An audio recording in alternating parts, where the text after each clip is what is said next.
Okay, we're going to repair these part of the seat on the boat.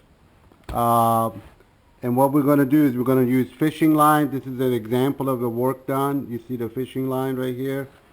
And all you do is go in and out like that. That will do it. At the end, what you want to do is put some glue. I put a glue here, put glue here and glue here. And then I glued the seat to the cooler itself right here. So that will be for added strength. Tools needed is a large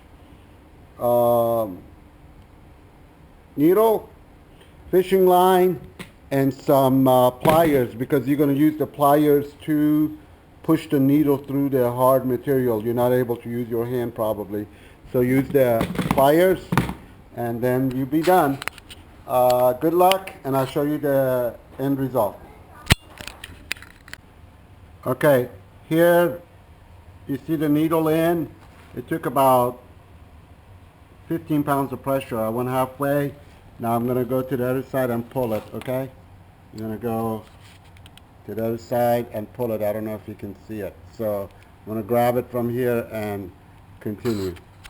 So that's your tip of the day, okay?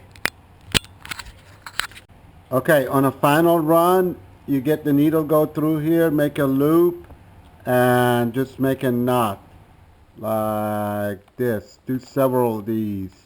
Just tie it, and then use a fingernail clipper and clip it. So I'm about to go ahead and clip it, and we're done. Okay, that's your final result, okay? Right here. And we're going to put some glue right here to hold it against the cooler. Thanks.